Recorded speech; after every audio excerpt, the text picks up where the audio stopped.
Welcome back, America. Yep, you're watching Just the News. And no, you didn't get your calendar wrong. Halloween's really still tomorrow. You still have time to go get the candy put in the bowl for the neighborhood kids.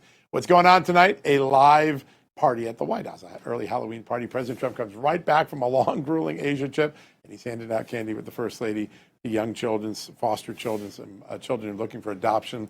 An amazing night there. We had some live coverage. We're going to keep it on screen all night. But we're going to get you some vegetables alongside of that candy, some news vegetables it is. And one of those is with AI. Artificial intelligence is the dominant race for economic supremacy in America and in the world right now. And we're going to bring in a real expert to give us a handicap. How much did the last week's trip affect that battle between China and America? Joining us now, the Director of Policy for NetChoice, Patrick Hedger. Patrick, great to have you back on the show. Hey, thank you for having me.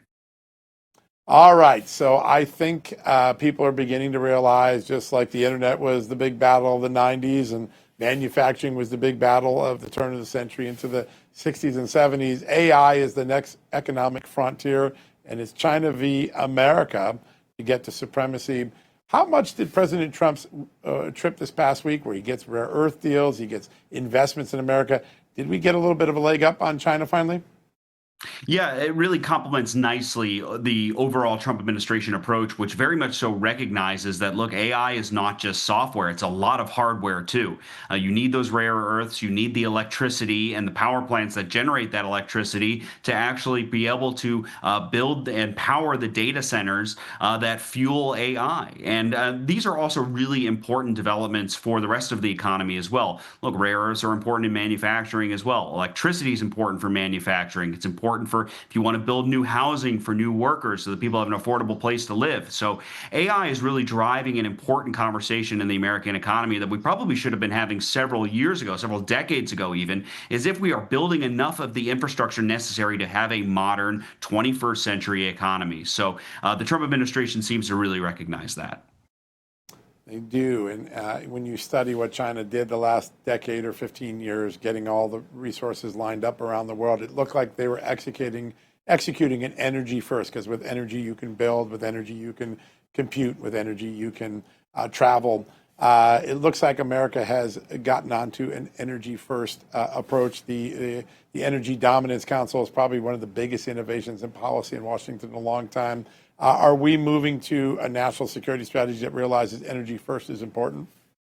Yeah, I certainly hope so. I mean, there's a great chart out there that shows correlates GDP of a country with energy consumption. And something you notice is that the bottom right of that chart shows that there are no rich countries that don't use a lot of energy, right? There's no energy poor rich country. So you're exactly right. Energy is the backbone of the economy. So and we keep hearing the Trump administration also talking about the importance of nuclear power as well, and that's really encouraging. That's a technology that we should have never abandoned, and it's a cautionary tale for technology broadly. I mean, what we saw in the 1970s was, let's take this heavy-handed approach to nuclear energy. We have to make sure that the government's in charge, the government's at the helm of this technology. And what happened? We didn't utilize it. It was underutilized for decades. We don't want that to happen to AI.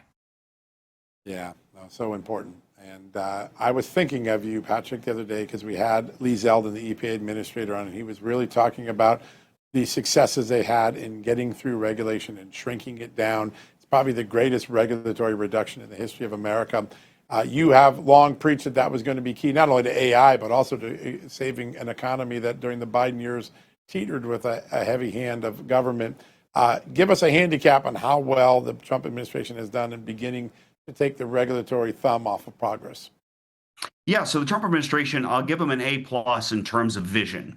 They've really laid out a great plan in terms of what is necessary to win America's AI race, right? This is the new space race even. And I think it's even more important than that, because the technological applications of AI are far greater than anything that we learned from developing rockets. So not that that wasn't important. So the A plus on vision, we just submitted some comments at NetChoice actually to the White House in response to the White House asking what needs to be done to clear the way in terms of AI investment and innovation. And while we praise the Trump administration's vision, what they really need to do is pick up the pace in terms of getting a lot of these old Biden era rules that are technically still on the books off the books. I don't know if it's the government shutdown that's slowing that down or something like that, but we've had a couple months now since the AI action plan came out in July.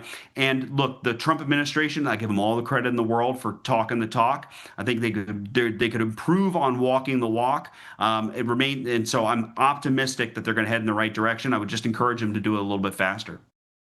Keep talking, but walk a little faster might be their mantra. I'd love to see if they could pull that off.